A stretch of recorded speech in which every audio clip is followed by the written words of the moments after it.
ఈరోజు ప్రపంచ దేశాల్లో కమ్యూనిస్ట్ పార్టీ ఎక్కడైతే ఉందో అన్ని చోట్ల కూడా విఐ లెనిన్ 156 జయంతిని జరుపుకుంటున్నారు.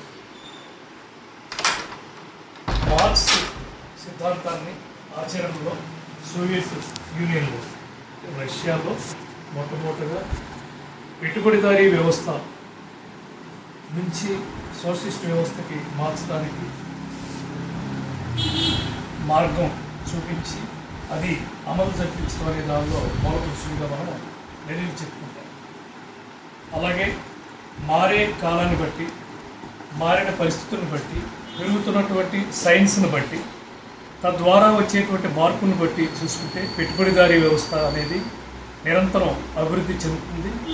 ఒక దశ వరకు వచ్చేటప్పటికి అది సామ్రాజ్యవాదం కింద మారుతుంది అని చెప్పిన మొట్టమొదటి వ్యక్తి లెనిన్. అందుకే మనం మార్క్సిజం లెనినిజం అంటాం ఏ సందర్భంలో కూడా ప్రతిజ్ఞ చేయాల్సి వచ్చేటప్పటికి. తద్వారానే మారినటువంటి పరిస్థితులకు అనుగుణంగానే తర్వాత కాలంలో చైనాలో విప్లవం రావడం, ఆ తర్వాత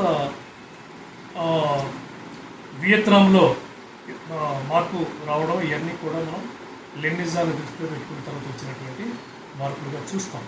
అలాగే ప్రస్తుతం ఉన్నటువంటి భారతదేశ పరిస్థితుల్లో ఇక్కడ ఉన్నటువంటి పెట్టుబడిదారీ వ్యవస్థ కార్పొరేటీకరణ అమలు అవుతూ పెద్ద ఎత్తున నిన్నే మనం పేపర్లు చూసాం.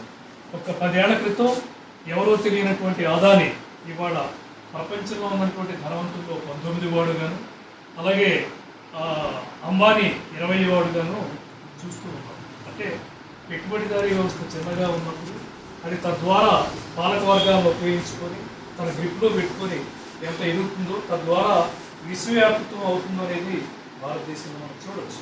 సో ఆ రోజు లెనిన్ చెప్పినటువంటి ఆ సిద్ధాంతాన్ని భారతదేశ పరిస్థితికి అనుకూలంగా మలుచుకొని ఇక్కడ ఉన్నటువంటి కమ్యూనిస్ట్ పార్టీలు కలిసి భవిష్యత్తులో ఆ రకమైన మార్పుకి